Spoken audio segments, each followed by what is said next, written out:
Hello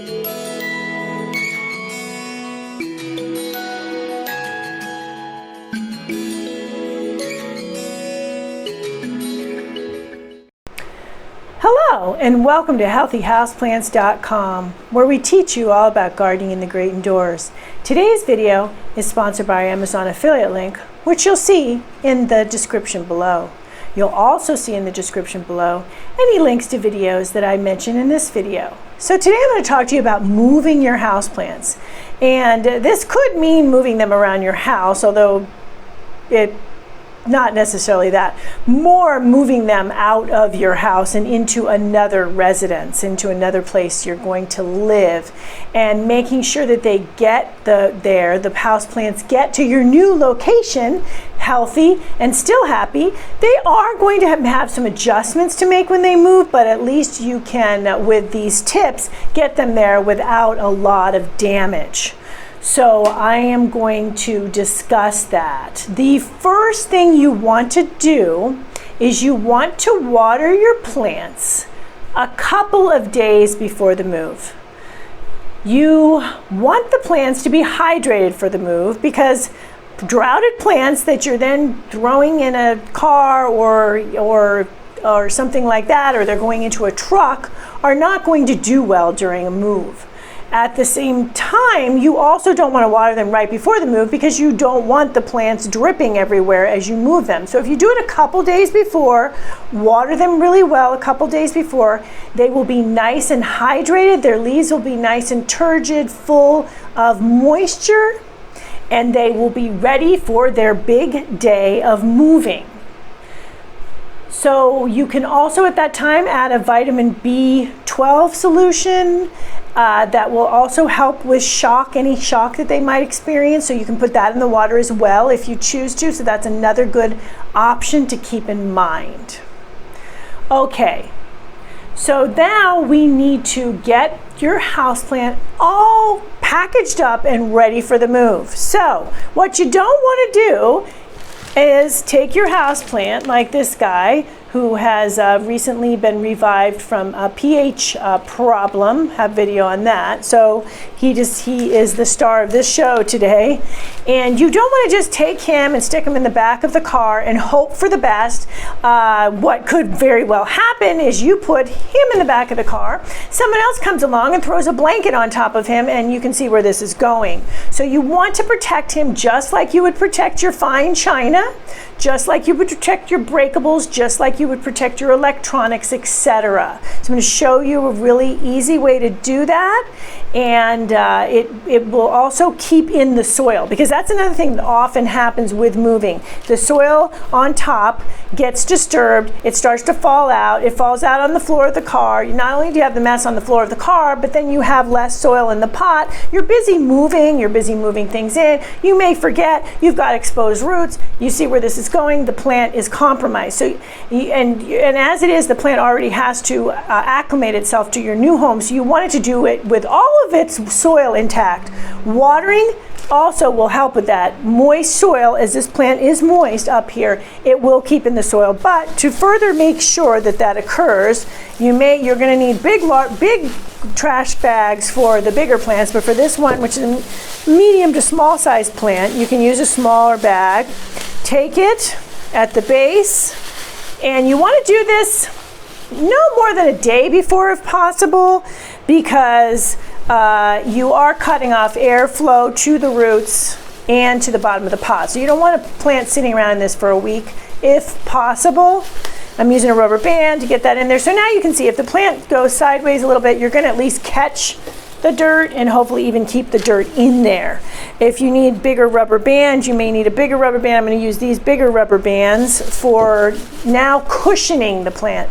So I'm going to be putting the plant in this box, and I'm going to cushion the plant with bubble wrap. So I do recommend using bubble wrap, and if you want to make even more sure that the plant is nice and secure, you can put a rubber band on this. Just be careful of the plant, obviously, and making sure that you don't go too crazy with the squishing and the moving and the this and the that, and then not knock the plant too hard and damage it. But So something along these lines where you're securing the bubble wrap on the plant in a manner of speaking here.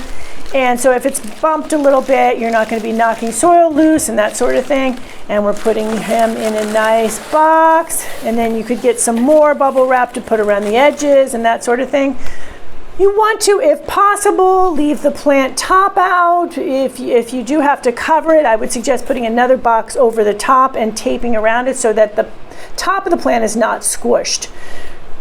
You squish the top of a plant, you knock off branches, you knock off leaves. It's going to take a while for the plant to recover, and the plant may never actually look the same after that kind of damage. So that's why you want to, if possible, keep it upright like this, but do make sure obviously that you don't put anything else on top of the plant.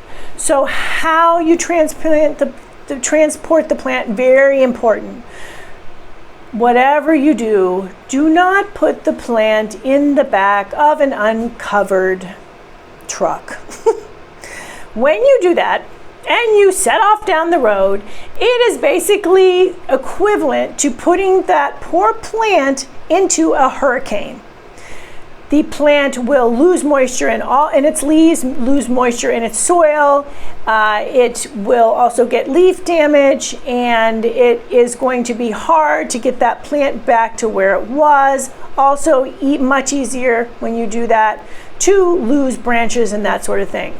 I know taller plants are hard to transport other than in something like a truck, but please, if you can, put it into the back of a covered truck, ideally into a van, something like that. When you use this method I showed you of putting bubble wrap or plant plastic up against there, you can easily put a large plant on its side and you won't lose soil during transport. So really important to protect the plant as much as possible. Another problem with putting into an uncovered vehicle is that it will be exposed to sunlight. Remember, your plants are indoors. They're not exposed to regular sunlight. So that is not going to be ideal for them in any manner of speaking. And more than about 10 minutes in the sun will likely lead to, especially if it's a hot, bright sun, will likely lead to leaf burn on your plants. And then you have that to contend with. So keep that in mind. Keep that in mind too when you're moving things in. So you take your plants out of a vehicle, put them in the shade. It's very easy to set them in the sun and think, oh, I'll be definitely back in 10 minutes. And then you find yourself unpacking the dishes, and 2 hours later you remember, oh gosh, the plant, it's in the sun. And it won't show the sunburn right away, but it will show it later as brown and black spotting all over the leaves. It's not a pretty sight. So do keep that in mind as well.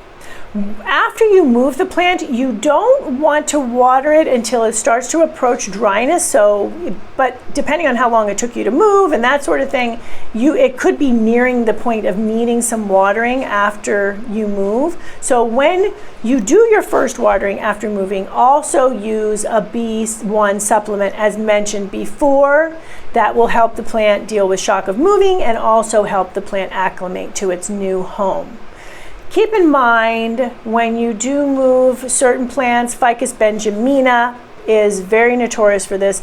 The plant will likely lose some leaves. It's going to have some leaf loss. That's common response to stress. Obviously, all the leaves falling off is not great. That's very extreme, but and generally doesn't happen. What you're going to get though is some leaf loss, and that is to be expected. It's part of the move, just like some of your, unfortunately, dishes get cracked and things like that get bumped and furniture gets marred, etc.